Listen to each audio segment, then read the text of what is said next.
In Okay. 3, 2, go, 1. Okay, great. So hi again. So our Do Day celebration is still on, and as you know, Aurat Raj from Pakistan, from Canada, and from Germany, we are celebrating the Do Day, which is about encouraging the community to take action with purpose and reduce the carbon footprint. So if I talk about the youth in Pakistan and around the world, the youth is also working to mitigate the impacts of climate change, like from educational sessions to behavioral change campaigns. They are doing a great job. So with that, we are so excited to have Amal Farooq Malik as our Do Day guest speaker. Amal, I'll start with your introduction. Amal is an 18 years old young climate change activist and youth advocacy team lead of SEPLA Foundation and Think Tank. And also, she's the co-founder of SEPLA Young Leaders Club International, and she has been working for climate change, youth advocacy in Pakistan, Sri Lanka, and Turkey for over 9 years. Hi, Amal. First off, thank you so much for coming up and joining us today. Thank you for inviting me. I'm excited to be able to discuss with you today. Amal, you're currently 18 years old and your work for advocacy, climate change is over 9 years. You know what? I'm already feeling so proud talking to Yes. you because you have actually started working when from childhood. Like when children do random stuff, playing games, you are still creating impact since that time. So I'm so eager to know how it all started, who guided or motivated you to do something for the environment or climate. Okay, so it's kind of a long story. So um, I'm currently part of SEPLA Foundation as well. So in fact, that's had a longer run than SEPLA Young Leaders Club itself. So I co-founded SEPLA Young Leaders Club in 2012 after I became inspired by the activities that I was able to do under SEPLA Foundation in 2010. Um, in fact, during the floods of 2010 in Pakistan, the co-founder Dina and I were able to volunteer through making relief boxes. In fact, we saw our mother making relief boxes, and we wanted to help. So we asked her, what can we do to help? So she suggested, why don't you make goodie bags for the children there? And we were really excited because we really wanted to help. We saw our mother helping, so we also wanted to contribute in some way. So that's what we did. And 2 years later, the thought reoccurred that we still wanted to help, but it was a little difficult to help through an organization with adults when we were just around. We were really young at the time, less than 10 years old, both of us. So the idea came to us that maybe we should create a platform for children to create a change in the community. So that's how it all started. And then we began um, creating workshops or leadership sessions, and they were focused on art or writing or speaking skills. And then we also kind of began to focus on several different topics, like, for example, education for children, because we thought that was a very important topic in Pakistan. And then we also began focusing on young girls, and then eventually climate change as well. So basically, Amal, I'm so excited to know that your mother supported you with this idea of creating something for the children because you want to help. And as you said, the Yes. 2010 flood actually that was the turning point when you started your Yes. work. Am I right? Yes. Amal, we would love to know more about SEPTA Foundation, how it actually empowers children or youth, and also about the think tank, because I read something about you and you were also connected with the think tank and SEPLA Foundation, SEPLA Youth Club, like in terms of creating climate change impact. So please, if you want to show us what sort of activities, what sort of initiatives you Okay. do, you can share the screen. I'll just. I'd also like to ask what SEPLA means. Is there any meaning behind the word SEPLA? So SEPLA began as Seeds of Education, Policy, Legal Awareness, and Association. So that's the initial meaning of it. And let me just share my screen.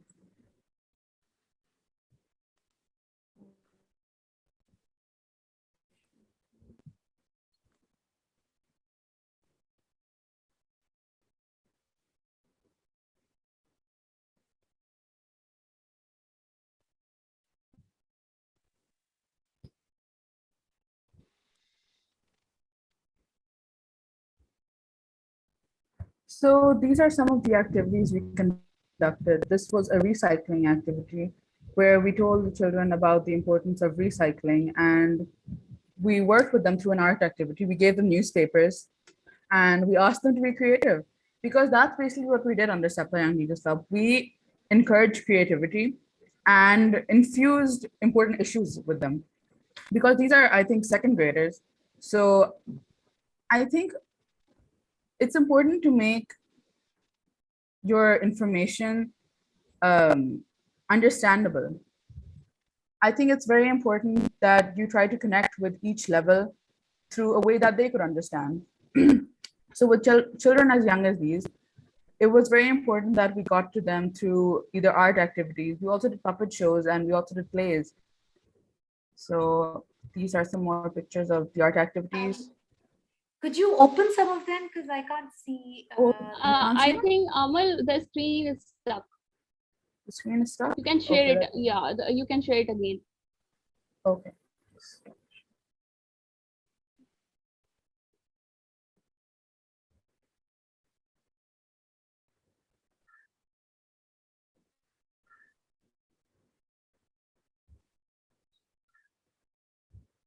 Are they visible now? Yeah. Yeah. Okay. I think I'll just.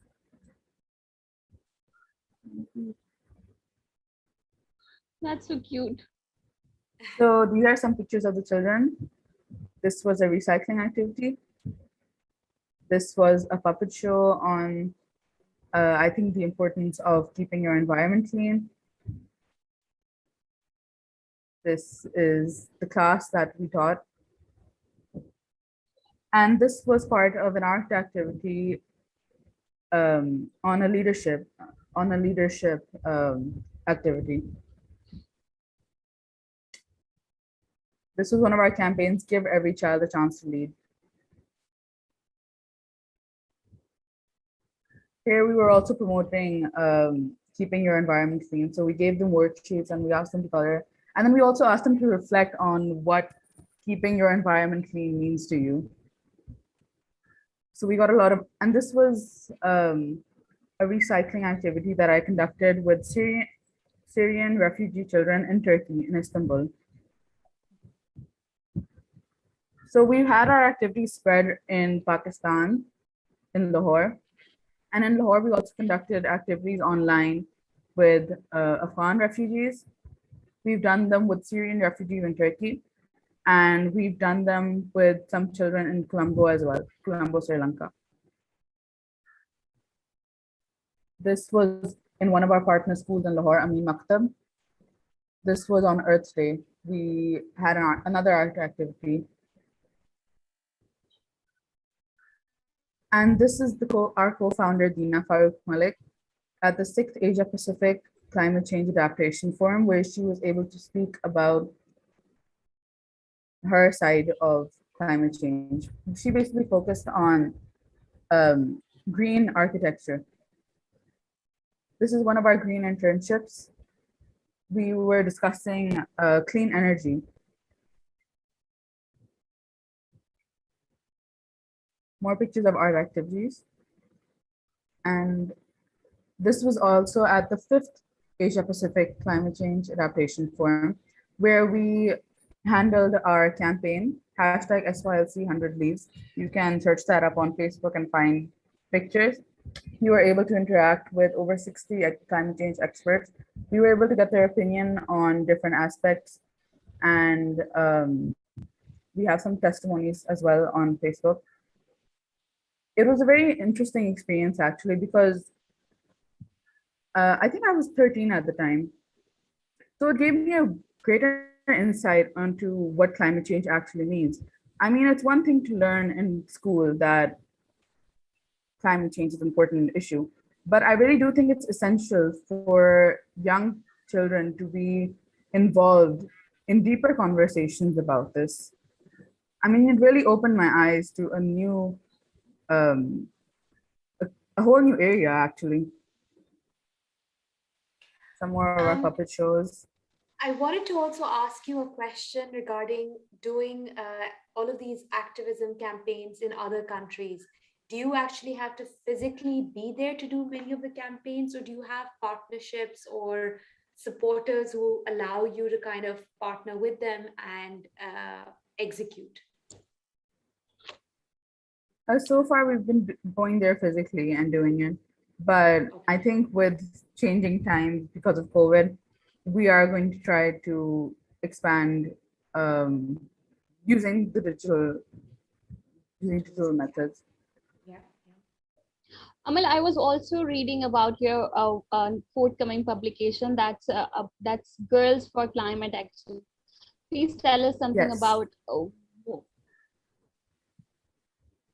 So, Girls for Climate Action is basically a book compiling all the work that we've done in the past regarding climate change. And it's basically focusing on the role of young girls in climate change. Because I think it's very important to analyze how women are affected by climate change, considering that I think gender plays a very important role in climate change. Women are usually have domestic roles, meaning they have to gather, they have to get more food, or they have to get water.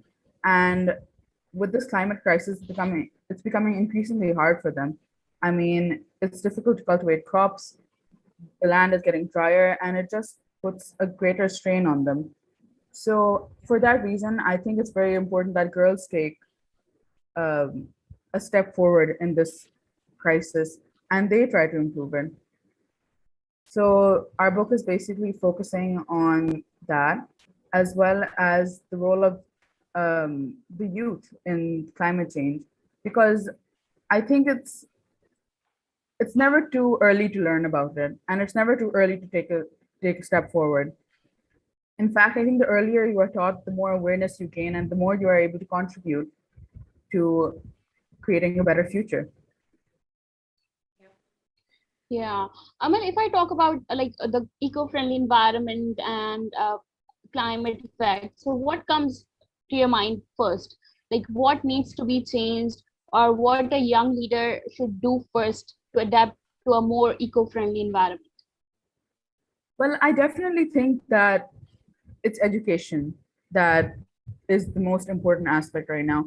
Mindsets need to be changed, because no further change, no policy change, no actions can be changed unless we change our mindsets first.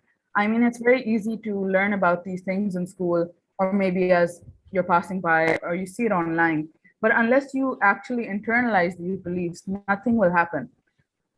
And I think this education should be involved at every level. It should be involved through government schemes, it should be involved in schools. I mean, with the internet, information is so accessible now. I think there should also be frequent information through the online sphere as well. Um, and as for youth taking a step, I do feel that small steps, such as reducing, reusing, recycling, are very important. I Yeah. don't think you can ever undermine these steps. These are the building blocks to creating better change. Amal, I we have a all sure, Sabah. Yeah, I wanted to ask about your journey as, let's say, an entrepreneur and an activist. When you were going and pitching to these schools, or you were talking to these adults in the room, did you ever face a lot of, I would say, pushback that, oh, climate doesn't matter, or we're already covering this, or we already have a curriculum to cater to this. How did you kind of create a space for your interventions or for your activities in these schools? Was it difficult, or was there a lot of support there? And I space specifically for Pakistan. Uh, well, I think in the schools that we visited, we received positive support because I think the way we presented it to the schools, it was an easy message. I mean, we didn't take too much time and we made it digestible. And that's, I think, what's important right now. We need to make digestible information so that it can come to every level. We shouldn't just start at adults. So I do think it's important that these kind of schemes should be involved in every school. I don't think that most schools in Pakistan right now would be covering this issue separately or have it as a part of their curriculum. Most schools do have a strict set curriculum which never covers this issue, but I do think that it's high time that it is included. Got it. Shavana, I'm so sorry I interrupted No, you. no, it's okay. It's okay. Amal, actually, we also work on girls and women's education about menstrual awareness, and we have also Yes, I now read about planned and you. start.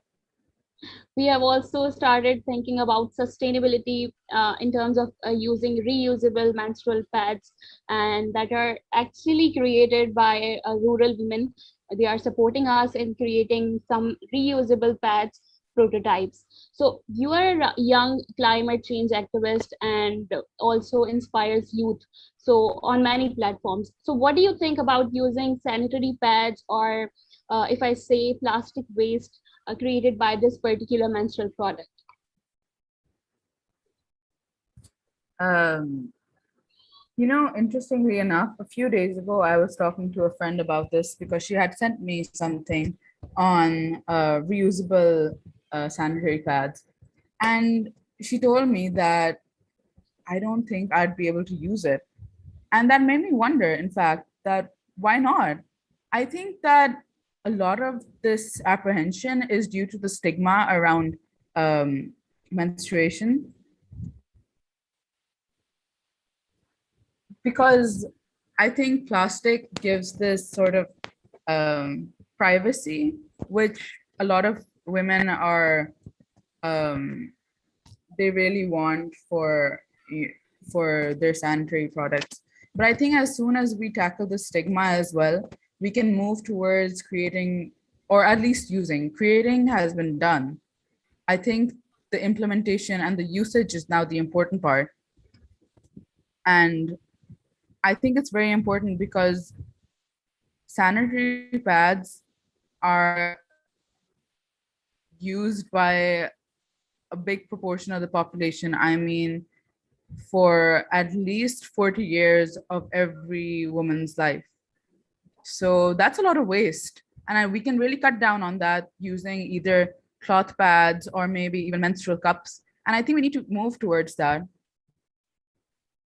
Yeah, Amal, you talked about the stories compilation about your forthcoming publication, Yes. and I want to share that we also work along with the rural women. So, do you want to share any of the impact story that you documented and you got inspired? I'm sorry, could you repeat your question? Yeah, my question is, do you remember or do you want to share any story related to rural women or climate change activists that you Uh, actually documented in your research? Rural women or I'll make Oh, that maybe simpler. Is there anyone within the global ecosystem who really inspires you for action? Let's keep it broader and ask you, who is a climate influencer that you really feel inspired by? I think that um, when I heard the news about Greta Thunberg, I was really inspired because she was also a young person doing all this work, and I had been doing this work for some time, but she really took it to another level. So at the time, I was very, very excited actually because I saw new young people coming into the scene as well. So that's what I'm really hoping for, that young people will be involved in this. And I'm hoping that our opinions are actually taken into account regarding policies as well. It's very important to take women's and children's opinions while making policies about women and children. Amazing. Do you Well, see yourself stepping into policy making in the future? What kind of a career do you see for yourself? I mean, it's very early for me to ask this, but do you see yourself in the advocacy and campaigning sphere? Do you see yourself more in the policy making sphere? Do you want to kind of I would say keep accountable all the corporates that are adding a huge amount of waste to the planet? What are areas that really excite you for the future that you want to be part of? Actually, I'm very interested in policy making. I hope to pursue a career either in law or policy making. So I really do think that the legal aspect matters, both bringing laws into force, but also implementing them. So I really hope to contribute through that as in the future. One more question from my side. Like, have you gotten support and I would say training in any way from the UN agencies or let's say governmental organizations? Are they already including you in designing their policies as a young change maker? Um, Actually, for the fifth APAN, I submitted my abstract and I actually got published by the UN in their book. And that was also on the involvement of youth in climate change with regards to education and re-educating like for example in schools we shouldn't leave our information till here. Government schemes should be created to keep um, updating that information so children can also get that information and be involved in this. So I did. I was able to get published in that. Amazing. Sherwani, you Amal, can continue. yeah, I'll just continue with my last question probably. Amal, what do you think? What, like you said, recycling activities you prefer most, and in addition to that, you're also working on different campaigns. You're also working on different case studies. So what do you think? What can youth do to minimize the carbon impact of Pakistan, especially? And because we see plastic is everywhere, like we use it. In unnecessary things and we cannot ignore it in any way. So what do you think, what, as a young leader, what should we do first to reduce the carbon impact? I really think that there are three aspects to this: reducing, reusing, recycling, and re-educating. For I think the first three can apply in almost any sphere, whether it comes to food or fashion or uh, just living in, or like even housing. There are so many ways to make that sustainable. I think the youth should go for sustainable food options, should make their fashion sustainable. In terms of housing, we can look for um,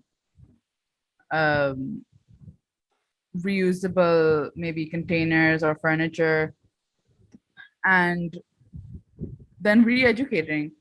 You shouldn't ever just um, stop here. Spread the word. Spread the word. There are so many ways to do that now. We have phones, we have laptops. There's so many ways to do that. And but I think specifically for Pakistan as well, it's very important that maybe school level initiatives be taken. because not everybody has access to the online resources. So I think we should make our information accessible. I'm really glad to have this conversation with you, Amal, because today our rural participants are also taking action by either planting trees or recycling. They've been sending us pictures, and there's a particular group of kids who got together and they did some action as well. And I'd love to share with you. And the whole conversation that we had with you and your experiences, we're going to translate it into Sindhi and take it to our audiences in rural Sindh. So I'm really, really happy that you're doing the work that you're doing. We need more young people like yourself, motivated, and I would say like Thank you. doing things that really matter and not letting that, the age be a barrier to creating change. So thank you from my side. And Shavana, if you want to conclude the session, let's. I just want to add what Sabha said. Our menstrual champions are actually using plastic bottles and they are creating flowers out of it for decoration pieces.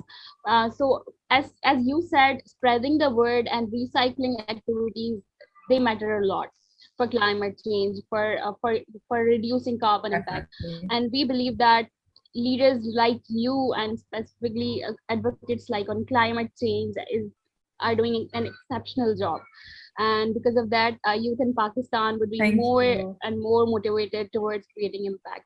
Once again, thank you so much from Aurat Raj. Thank you for coming and joining us on the Do Day.